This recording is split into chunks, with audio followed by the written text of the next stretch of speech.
ಓಂ ಸ್ಮೃತೇಶ್ಚ ಓಂ ಅಹಮಾತ್ಮ ಗುಡಾಕೇಶ ಸರ್ವಭೂತಾಶಯ ಸ್ಥಿತಃ ಗಾಮಾವಿಶ್ಯ ಭೂತಾನಿ ಧಾರಯಾಮ್ಯಹಮೋಜಸ ಇತ್ಯಾದಿ ಸ್ಮೃತೇಶ್ಚ ಅಚ ಅಪ್ರಾಮಾಣಿಕಂ ಕಲ್ಪ್ಯಂ. ಈ ಸೂತ್ರಕ್ಕೆ ಏನು ಅರ್ಥ ಮಾಡಬೇಕು ಅಂತ ಅನ್ನೋದನ್ನ ಆಚಾರ್ಯರು ತಿಳಿಸ್ಕೊಟ್ಟಿದ್ದಾರೆ. ಇದಕ್ಕೆ ವಿರುದ್ಧವಾದ ಅರ್ಥವನ್ನ ಯಾವುದನ್ನು ಮಾಡಬಾರದು. ಸರ್ವಗತನಾದವನು ವಿಷ್ಣುವೇ ಹೊರತು ಬೇರೆ ಯಾರೂ ಅಲ್ಲ, ಜೀವ ಮತ್ತು ಬ್ರಹ್ಮರಿಬ್ಬರು ಕೂಡ ಭಿನ್ನರಾಗಿದ್ದಾರೆ ಅನ್ನೋದನ್ನ ಪ್ರತಿಪಾದಿಸ್ತಾ ಇದ್ದಾರೆ. ಜೀವೇಶ ಭೇದ ಮಿಥ್ಯಾ ಭೇದತ್ವಾತ್ ಅಂತ ಒಂದು ಅನುಮಾನ ಪ್ರಯೋಗ, ಅದನ್ನ ಅದ್ವೈತಿಗಳು ಮಾಡಿದ್ದನ್ನ ನಾವು ನಿರಾಕರಿಸುವ ಬಗೆಯನ್ನ ನೋಡ್ತಿದ್ದೇವೆ. ಜೀವೇಶ ಭೇದ ಅಂತನ್ನೋದು ಪಕ್ಷ, ಅದು ಮಿಥ್ಯಾತ್ ಸಾಧ್ಯ, ಭೇದ ಆಗಿರುವುದರಿಂದ ಅಂತ ಅದರ ಹೇತು. ಅಲ್ಲಿ ಕಳೆದ ದಿವಸ ಆದಂತಹ ನಿರಾಕರಣೆಯ ಅಂಶ ಯಾವುದು ಅದನ್ನೊಂದು ಬಾರಿ ನೋಡೋಣ. ಭೇದತ್ವ ಅನ್ನುವ ಹೇತುವನ್ನು ಅಲ್ಲಿ ಪ್ರಯೋಗ ಮಾಡಿದ್ದೀರಿ, ಆದರೆ ಭೇದತ್ವ ಅನ್ನುವ ಹೇತು ಆ ಜೀವೇಶ ಭೇದ ಎಂಬ ಪಕ್ಷದಲ್ಲಿ ಇಲ್ಲವೇ ಇಲ್ಲ.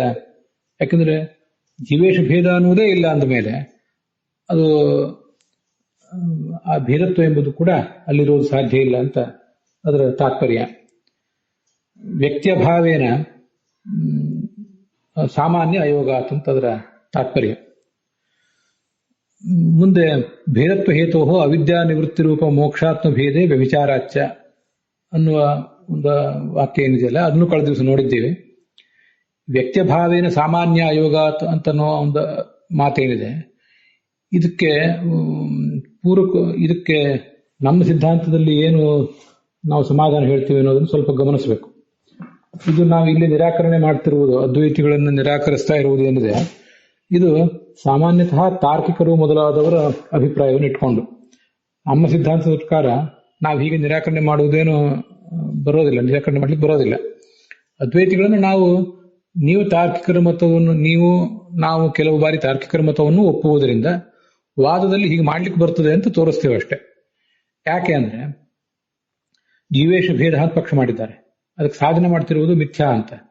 ಅದರ ಹೇತು ಏನು? ಭೇದತ್ವಾತ್ ಅಂತ, ಚಂದ್ರ ಭೇದವತ್ ಅಂತ ಸಾಧ್ಯ ದೃಷ್ಟಾಂತ ಮಾಡಿದ್ದಾರೆ. ಇಲ್ಲಿ ಈ ಭೇದತ್ವ ಎಂಬ ಸಾಮಾನ್ಯ ಅದು ಜೀವೇಶ ಭೇದದಲ್ಲಿ ಇಲ್ಲವೇ ಇಲ್ಲ. ಯಾಕೆಂದ್ರೆ ಜೀವೇಶ ಭೇದ ಅನ್ನುವ ವ್ಯಕ್ತಿಯೇ ಇಲ್ಲ ಅದರಿಂದ ಅಂತ.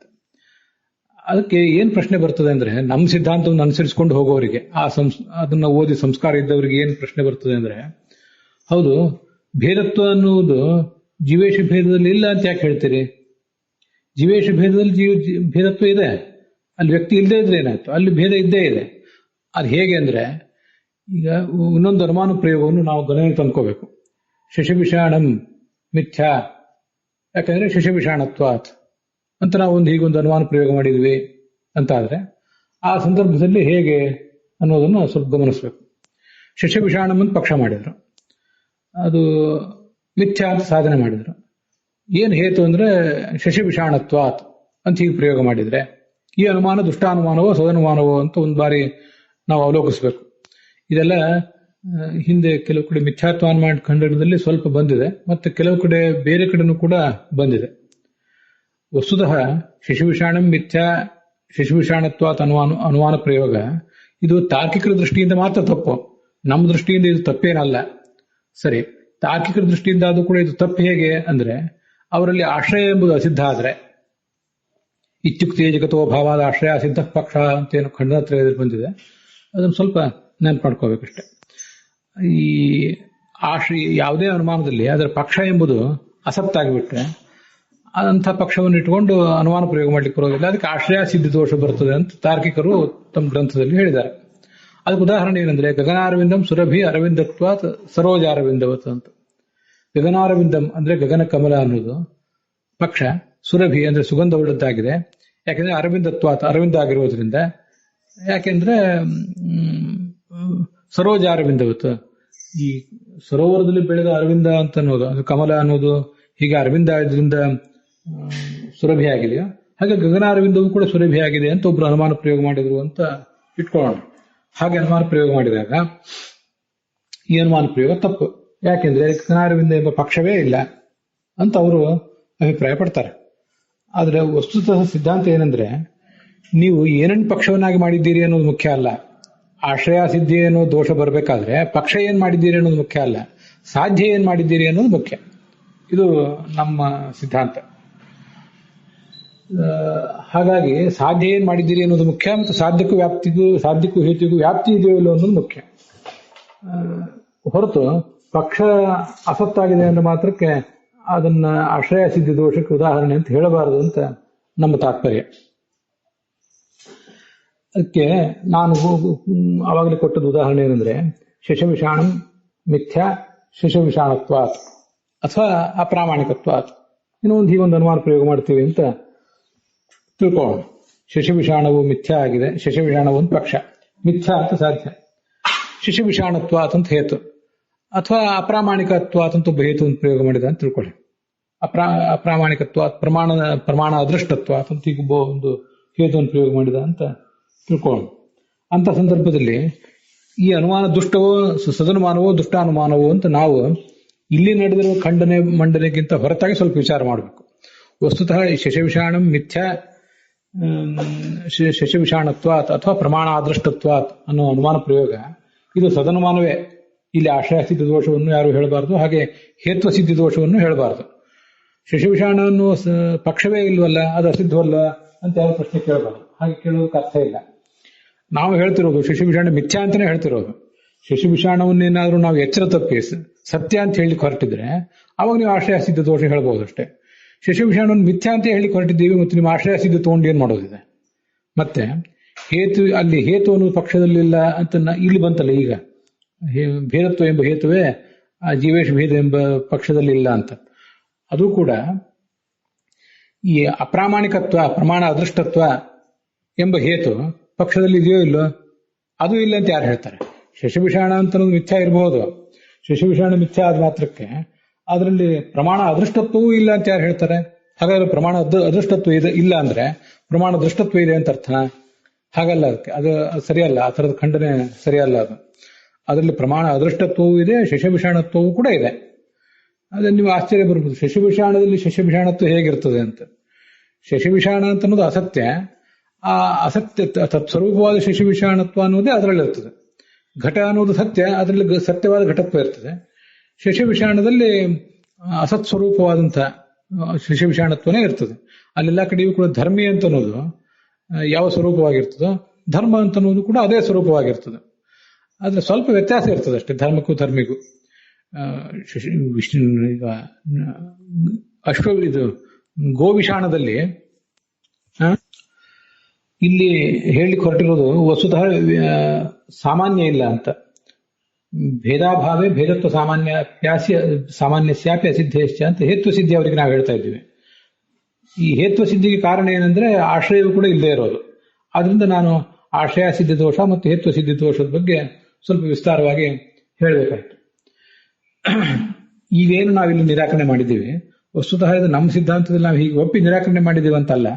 ನಮ್ಮ ಸಿದ್ಧಾಂತದಲ್ಲಿ ಜೀವೇಶ ಭೇದ ಮಿಥ್ಯಾ ಭೇದತ್ವಾತಂತ್ರ ನಾವು ಯಾರನ್ನೂ ಕುರಿತು ಅನುಮಾನ ಪ್ರಯೋಗ ಮಾಡೋದಿಲ್ಲ.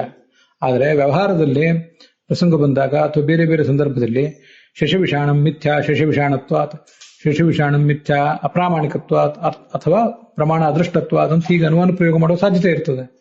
ಅಂತ ಸಂದರ್ಭದಲ್ಲಿ ಆ ಶಶವಿಷಾಣದಲ್ಲಿ ಶಶವಿಷಾಣತ್ವ ಇಲ್ಲ, ಮತ್ತೆ ಅದರಲ್ಲಿ ಅಪ್ರಾಮಾಣಿಕತ್ವ ಇಲ್ಲ ಅಂತ ಹೀಗೆ ಹೇಳಲಿಕ್ಕೆ ಬರೋದಿಲ್ಲ. ಶಶವಿಷಾಣಂ ಮಿಥ್ಯಾ ಶಶವಿಷಾಣತ್ವ ಅಂತಂದ್ರೆ ಏನರ್ಥ? ಶಶವಿಷಾಣವು ಶಶವಿಷಾಣ ಆಗಿರುವುದರಿಂದ ಅಂತ ಅರ್ಥ. ಅದನ್ನ ಶಶವಿಷಾಣದಲ್ಲಿ ಶಶವಿಷಾಣತ್ವ ಇಲ್ಲ ಅಂತ ಯಾರು ಹೇಳೋರಿದ್ದಾರೆ? ಶಶವಿಷಾಣವು ಶಶವಿಷಾಣ ಆಗಿಲ್ಲ ಅಂತ ಹೇಳಲಿಕ್ಕೆ ಬರ್ತದ? ಶಶವಿಷಾಣವು ಸತ್ಯ ಆಗಿಲ್ಲ ಅಂತ ಅರ್ಥವೇ ಹೊರತು ಶಶವಿಷಾಣವು ಅಸತ್ಯ ಆಗಿಲ್ಲ ಅಂತ ನಮ್ಮ ತಾತ್ಪರ್ಯ ಅಲ್ಲ. ಶಶವಿಷಾಣ ಅಸತ್ಯ ಆಗಿದೆ ಅಂತ ಅನ್ನೋದೇ ನಮ್ಮ ತಾತ್ಪರ್ಯ. ಅದನ್ನ ಆ ಮಾತಿಗೆ ಏನರ್ಥ? ಈ ಜೀವೇಶ ಭೇದ ಮಿಥ್ಯಾ ಭೇದತ್ವಾತ್ ಅನ್ನೋ ಮಾತಿಗೆ. ಹಾಗೆ ಶಶವಿಷಾಣಂ ಮಿಥ್ಯಾ ಶಶವಿಷಾಣತ್ವಾತ್ ಅನ್ನೋ ಮಾತಿಗೆ ಏನರ್ಥ? ಶಶವಿಷಾಣವು ಶಶವಿಷಾಣವಾಗಿರುವುದರಿಂದ ಮಿಥ್ಯಾ ಆಗಿದೆ, ಜೀವೇಶ ಭೇದವು ಜೀವೇಶ ಭೇದ ಆಗಿರುವುದರಿಂದ ಅದು ಮಿಥ್ಯಾ ಆಗಿದೆ ಅಂತ ಅರ್ಥ. ಹಾಗೆ ನಾವು ವಿಷ್ಣು ಜಗತ್ಕರ್ತ ಸರ್ವಜ್ಞತ್ವ ಅದಂತ ಅನುಮಾನ ಪ್ರಯೋಗ ಮಾಡ್ತೀವಲ್ಲ, ಸರ್ವಕರ್ತ ಆಗಿರುವುದರಿಂದ ಜಗತ್ಕರ್ತ ಕೂಡ ಆಗಿದ್ದಾನೆ ಅಂತ ಹೀಗೆ. ಅಲ್ಲೇನು ಅತ್ವ ಅಂತ ಅನ್ನುವ ಶಬ್ದ ಇರುವ ಸಾಮಾನ್ಯ ವಾಚಕ ಶಬ್ದ ಅಂದ್ರೆ ಜಾತಿವಾಚಕ ಶಬ್ದ ನಾವೇನು ಬಳಕೆ ಮಾಡ್ತೀವಲ್ಲ, ಅದಕ್ಕೆ ಬಹಳ ಅರ್ಥ ಇಲ್ಲ. ಅದು ಅಲ್ಲಿ ಆ ಪಕ್ಷದಲ್ಲಿ ಅದು ಇದೆಯೋ ಇಲ್ಲೋ ಅಂತ ಹೀಗೆ ಚರ್ಚೆ ಮಾಡೋದಕ್ಕೆ ಅರ್ಥ ಇಲ್ಲ. ಆ ವಸ್ತು ಹಾಗಾಗಿರುವುದರಿಂದ ಶಶವಿಷಾಣವು ಶಶವಿಷಾಣ ಆಗಿರುವುದರಿಂದ ಅದು ಮಿಥ್ಯ. ಶಶವಿಷಾಣವು ಶಶವಿಷಾಣ ಆಗಿರುವುದರಿಂದ ಅಂದ್ರೆ ಸತ್ಯವಾಗಿರುವುದರಿಂದ ಅಂತ ಅರ್ಥ ಅಲ್ಲ. ಅದಕ್ಕೆ ಶಶವಿಷಾಣ ಆಗಿರುವುದರಿಂದ ಅದು ಮಿಥ್ಯ ಅಂತ ಅರ್ಥ. ಆದ್ರಿಂದ ಆ ಶಬ್ದ ಏನ್ ಹೇಳ್ತದೆ, ಶಬ್ದ ನೇರವಾಗಿ ಏನ್ ಹೇಳ್ತದೆ ಅನ್ನೋದಕ್ಕಿಂತ ಆ ಶಬ್ದದಿಂದ ಸೂಚಿತವಾದ ಅರ್ಥ ಮತ್ತು ವಸ್ತುಸ್ಥಿತಿ ಏನಿದೆ ಅಂತ ಅನ್ನೋದನ್ನ ನೋಡಿ ದೋಷ ಹೇಳಬೇಕೇ ಹೊರತು ಶಬ್ದಗಳಿಗೆ ಹಾಗೆ ಅಂಟ್ಕೊಳ್ಳೋದ್ರಲ್ಲಿ ಅರ್ಥ ಇಲ್ಲ. ಆದ್ರಿಂದ ಇಲ್ಲಿ ಹೇಳಿದ ದೋಷ ಇವೆಲ್ಲವೂ ಕೂಡ ತಾರ್ಕಿಕರ ದೃಷ್ಟಿಕೋನದಿಂದ ಇಟ್ಕೊಂಡು ನಾವು ಹೇಳಿದ್ದು. ಸ್ವಲ್ಪ ಮಟ್ಟಿಗೆ ವಾದದಲ್ಲಿ ಆದರೂ ಅಧ್ಯಯನಕ್ಕಾದರೂ ನಾವು ದ್ವೈತಿಗಳು ಮತ್ತು ಅದ್ವೈತಿಗಳು ಇಬ್ಬರು ಕೂಡ ತಾರ್ಕಿಕರನ್ನ ಸಿದ್ಧಾಂತವನ್ನು ಅನುಸರಿಸುವುದರಿಂದ, ಅವರ ವಾದ ಪ್ರಕ್ರಿಯೆಯನ್ನು ಅನುಸರಿಸುವುದರಿಂದ ಅವ್ರ ದೃಷ್ಟಿಯಿಂದ ದೋಷ ಹೇಳಿದ್ದಾರೆ ಅಂತ ಇದನ್ನು ತಿಳ್ಕೊಳ್ಬೇಕು. ಶಿಷ್ಯರಿಗಾಗಲಿ ಎದುರಾಳಿಗಳಿಗಾಗಲಿ ನಮಗೆ ತಾರ್ಕಿಕರ ದೃಷ್ಟಿಕೋನದಿಂದ ನಿರಾಕರಣೆ ಬೇಡ, ನಮ್ಮ ದೃಷ್ಟಿಕೋನದಿಂದಲೇ ನಿರಾಕರಣೆ ಮಾಡಿ ನೀವು ತೋರಿಸಿ ಅಂತ ಏನಾದರೂ ಅವ್ರು ಕೇಳಿದ್ರೆ ಆಗ ಕೂಡ ಎರಡು ದೃಷ್ಟಿಕೋನ ಅಲ್ಲಿ ಬರ್ತವೆ. ದ್ವೈತಿಗಳು ಮತ್ತು ಅದ್ವೈತಿಗಳು ಇಬ್ಬರೂ ಒಪ್ಪಿರುವ ಮಾರ್ಗದಿಂದ ದ್ವೈತಿಗಳು ಅದ್ವೈತಿಗಳನ್ನು ನಿರಾಕರಣೆ ಮಾಡುವುದು ಒಂದು. ಯಾಕೆಂದ್ರೆ ಇಲ್ಲಿ ವಾದ ವಿವಾದ ನಡೆದಿರೋದ್ರಿಂದ. ಇನ್ನ ಈ ವಾದ ವಿವಾದ ಅಥವಾ ಚರ್ಚೆ ತತ್ವಜ್ಞಾನಕ್ಕಾಗಿ ನಮ್ಮೊಳಗೆ ನಡೆದಾಗ, ನಮ್ಮ ಒಳಗಿನ ವಾದ ವಿವಾದಿಗಳಿಗೆ ನಡೆದಾಗ, ನಾನೇ ನನ್ನೊಳಗೆ ತತ್ವ ಜಿಜ್ಞಾಸೆಗೋಸ್ಕರ ಹೀಗೆಲ್ಲ ಯುಕ್ತಾನುಸಂಧಾನ ಮಾಡಿಕೊಂಡಾಗ ನಮ್ಮ ಸಿದ್ಧಾಂತದಲ್ಲಿ ಮಾತ್ರ ಏನಿದೆ ಅದು ತಾರ್ಕಿಕ ಅದ್ವೈತಿಗಳ ಸಿದ್ಧಾಂತದಲ್ಲಿ ಇರಬೇಕಾಗಿಲ್ಲ, ಅವರ ಪ್ರಕ್ರಿಯೆಯಲ್ಲಿ ಇರಬೇಕಾಗಿಲ್ಲ. ನಮ್ಮ ಸಿದ್ಧಾಂತದಲ್ಲಿ ಮಾತ್ರ ಏನಿದೆ, ನನಗನುಭವ ಸಿದ್ಧ ಏನಾಗಿದೆ ಅದನ್ನು ಮಾತ್ರ ಅವಲಂಬಿಸಿ ನಾನು ತತ್ವ ಜಿಜ್ಞಾಸೆ ಮಾಡಬೇಕು, ಯುಕ್ತಾನುಸಂಧಾನ ಮಾಡಬೇಕು. ಇಲ್ಲ ಇಬ್ರು ಸೇರಿ ಇದನ್ನು ಮುಂದುವರಿಸ್ತೀವಿ, ವ್ಯಕ್ತಿಗಳೇ ಬೇರೆ ಬೇರೆ ಇದ್ದೀವಿ, ಒಬ್ರು ದ್ವೈತಿಗಳು ಒಬ್ರು ಅದ್ವೈತಿಗಳು ಇದ್ದಾರೆ ಅಂತಾದ್ರೆ ಇಬ್ರು ಒಬ್ಬರ ಮಾರ್ಗದಿಂದ ಅನುಸರಿಸಬೇಕು ಅಂತ ಅದರ ತಾತ್ಪರ್ಯ. ಅಂತೂ ಇದರಿಂದ ವಾದ ಪ್ರಕ್ರಿಯೆಯನ್ನು ಶಿಷ್ಯರಿಗೆ ಕಲಿಸುವ ಒಂದು ಪ್ರಯತ್ನ ಅಷ್ಟೇ ಇದೆಲ್ಲ. ಅದ್ರ ಮುಂದೆ ಇರುವಂತಹ ವಾಕ್ಯವನ್ನು ಈಗಾಗಲೇ ಒಂದಿಷ್ಟು ನಾವು ನೋಡಿ ಮುಗಿಸಿದ್ದೀವಿ. ಭೇದತ್ವ ಹೇತೋ ಅವಿದ್ಯಾ ನಿವೃತ್ತಿ ರೂಪ ಮೋಕ್ಷಾತ್ಮ ಭೇದೆ ವಿಚಾರಾಚ್ಯ. ಈ ಭೇದತ್ವ ಇದ್ದಲ್ಲೆಲ್ಲ ಮಿಥ್ಯಾತ್ವ ಇರಬೇಕು ಅಂತ ನೀವು ಪ್ರತಿಪಾದನೆ ಮಾಡಲಿಕ್ಕೆ ಹೊರಟ್ರಿ. ಇದಕ್ಕೆ ಇನ್ನೊಂದು ದೋಷವನ್ನು ನಾವು ಹೇಳ್ತೀವಿ. ಅದೇನು ಅಂದ್ರೆ ಅವಿದ್ಯಾದ ಸಂಘ ಅನ್ನುವುದು ಸಂಸಾರ, ಅವಿದ್ಯಾದ ನಿವೃತ್ತಿಯೇ ಮೋಕ್ಷ. ಇದು ನಮ್ಗೆ ಗೊತ್ತಿದೆ.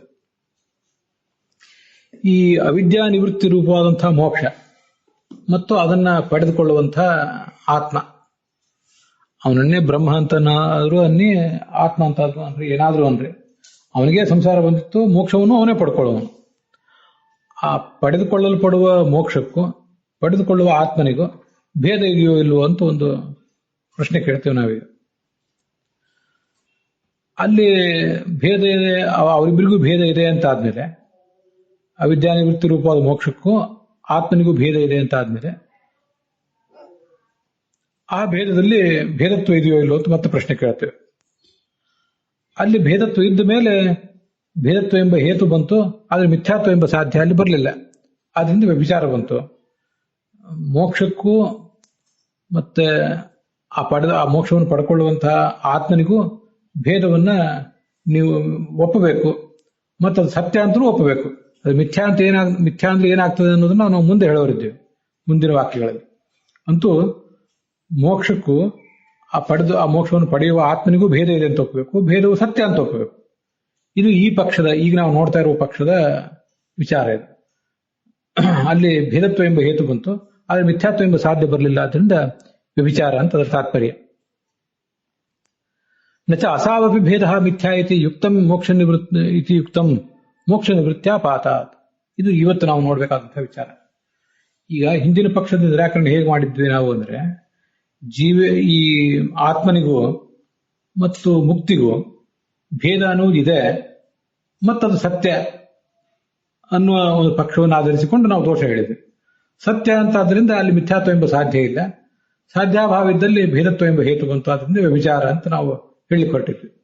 ಅದಕ್ಕೆ ಅವ್ರು ಹೇಳ್ತಾರೆ, ಹೌದ್ರಿ ನಾವೆಲ್ಲವನ್ನೂ ಮಿಥ್ಯಾ ಅಂತ ಹೇಳುವವರಲ್ಲ, ಬ್ರಹ್ಮನಿಗಿಂತ ಭಿನ್ನವಾದ ಎಲ್ಲವೂ ಮಿಥ್ಯಾನೇ. ಬ್ರಹ್ಮನಿಗೆ ಸಂಸಾರ ಬಂದದ್ದು ಮಿಥ್ಯಾ, ಬ್ರಹ್ಮನಿಗೆ ಮುಕ್ತಿ ಸಿಗ್ತಾ ಇರುವುದು ಮಿಥ್ಯಾನೇ. ಗಜೋಪಿ ಮಿಥ್ಯಾ ಪಲಾಯನಮಪಿ ಮಿಥ್ಯಾ ಅಂತಾನೆ ನಾವು ಹೇಳೋರಲ್ಲ. ಆನೆ ಬಂದಾಗ ಗುರು ಒಬ್ಬ ಶಿಷ್ಯನಿಗೆ ಪಾಠ ಹೇಳ್ತಿದ್ದ, ಜಗತ್ ಮಿಥ್ಯಾ ಅಂತೇಳಿ. ಅಲ್ಲಿ ಆನೆ ಒಂದು ಓಡಿಕೊಂಡು ಬಂತು, ಮದ ಏರಿದ ಆನೆ. ಅದು ನೋಡಿ ಗುರು ಓಡ್ಲಿಕ್ಕೆ ಶುರು ಮಾಡಿದ. ಶಿಷ್ಯ ಅವನಿಗೆ ಹೇಳಿದ, ಗುರುಗಳೇ ತಾವು ಯಾಕೆ ಓಡ್ತಾ ಇದ್ದೀರಿ? ಆನೆ ತಮಗೇನು ಮಾಡೋದಿಲ್ಲ, ಅದು ಮಿಥ್ಯಾಭೂತವಾದ ಆನೆ ಅಲ್ವಾ ಅಂತ ಕೇಳಿದ. ಅದಕ್ಕೆ ಅವನು ಹೇಳಿದ, ಹೌದು ಅದು ಮಿಥ್ಯಾಭೂತವಾದ ಆನೆ, ನಾನು ಓಡ್ತಾ ಇರೋದು ಮಿಥ್ಯಾ ಅಂತ ಇವನು ಹೇಳಿದ ಗುರು.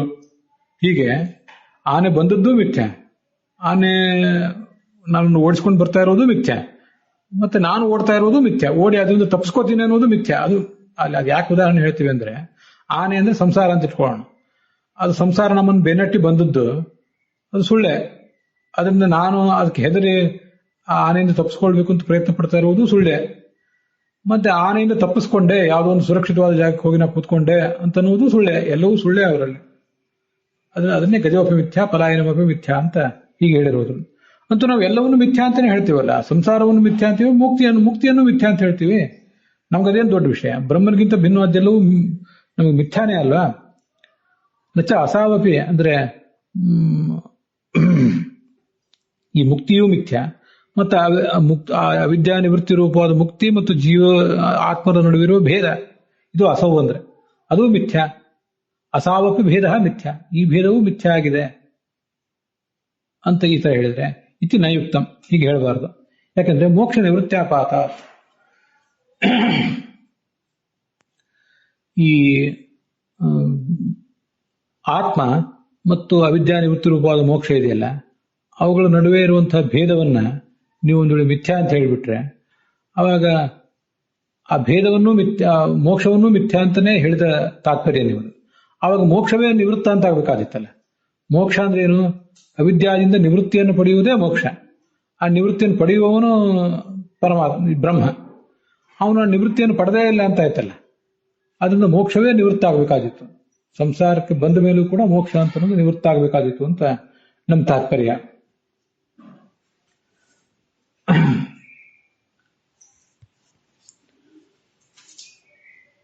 ಅದಕ್ಕಾಗಿ ಆ ಭೇದವೂ ಮಿಥ್ಯಾ ಅಂತ ಹೇಳಿದರೆ, ಜೀವೇಶ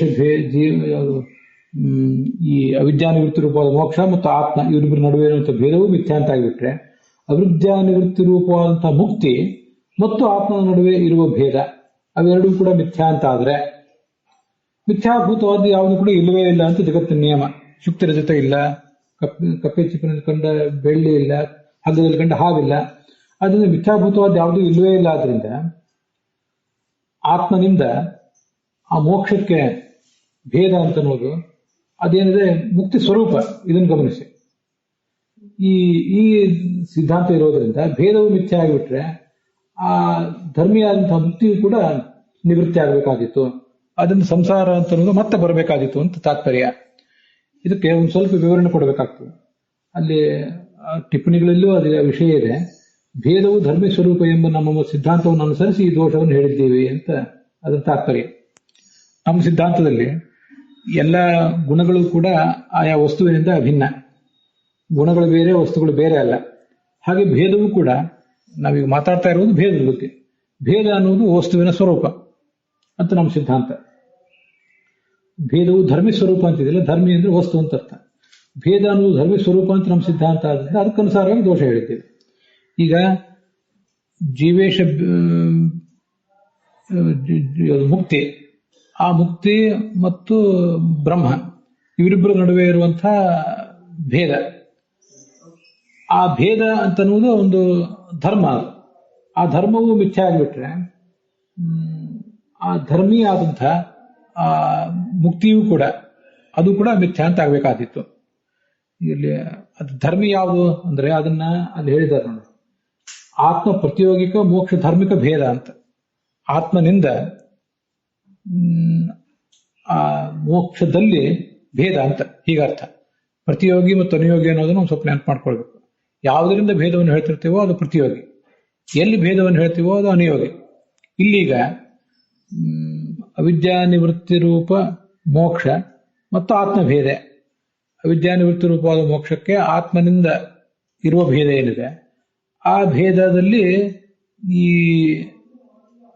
ನಾವೀಗ ಮಾಡ್ತಾ ಇರುವಂತಹ ಪ್ರಶ್ನೆ, ಭೇದ ಅಂತನ್ನುವುದೇ ಮಿಥ್ಯಾ ಅಂತ ಹೇಳಿದೆ. ಹಾಗಾದ್ರೆ ಭೇದ ಅನ್ನೋದೊಂದು ಧರ್ಮ, ಅದು ಮಿಥ್ಯಾ ಅಂತ ಆದ್ರೆ ಆ ಭೇದಕ್ಕೆ ಆಶ್ರಯವಾದಂತಹ ಅವಿದ್ಯಾ ನಿವೃತ್ತಿ ರೂಪವಾದಂತಹ ಮೋಕ್ಷ ಏನಿದೆ ಅದು ಕೂಡ ಮಿಥ್ಯಾ ಅಂತ ಆಗ್ಬೇಕಾಗ್ತದೆ. ಧರ್ಮ ಇಲ್ಲ ಅಂತಾದ್ರೆ ಧರ್ಮಿಯೂ ಇರೋದಿಲ್ಲ, ಧರ್ಮ ಇಲ್ಲ ಅಂತಾದ್ರೆ ಧರ್ಮವೂ ಇರೋದಿಲ್ಲ. ಆದ್ರಿಂದ ಆ ಭೇದ ಅಂತ ಅನ್ನೋದು ಮಿಥ್ಯ ಆದ್ರೆ ಭೇದಕ್ಕೆ ಆಶ್ರಯವಾದಂತಹ ಅವಿದ್ಯಾನಿವೃತ್ತಿವಾದ ಮೋಕ್ಷವೂ ಕೂಡ ಇಲ್ಲ ಅಂತ ಆಗ್ಬೇಕಾಗ್ತದೆ, ಮುಕ್ತಿಯೂ ಇಲ್ಲ ಅಂತ ಆಗ್ಬೇಕಾಗ್ತದೆ. ಹಾಗೆ ಹೇಳ್ಬಿಟ್ರೆ ಈ ಸಂಸಾರ ಅಂತ ಅನ್ನೋದು ಮತ್ತೆ ಬಂದೀತು ಅಂತ ಆಪತ್ತಿ ಬರ್ತದೆ. ಮೋಕ್ಷ ನಿವೃತ್ತ್ಯಾಪಾದ, ಮೋಕ್ಷ ಅಂತ ಅನ್ನೋದೇ ಈಗ ನಾವು ಪಡೆದುಕೊಂಡಿರುವಂತಹ ಮೋಕ್ಷವು ಕೂಡ ಮತ್ತೆ ನಮ್ಮ ಪಾಲಿಗೆ ಇಲ್ಲ ಅಂತ ಆಗ್ಬೇಕಾದಿತ್ತು ಅಂತ ಅದರ ತಾತ್ಪರ್ಯ. ಅಲ್ಲಿಗೆ ಈ ಭಾಗ ಸಮಾಪ್ತ ಆಗಿದೆ.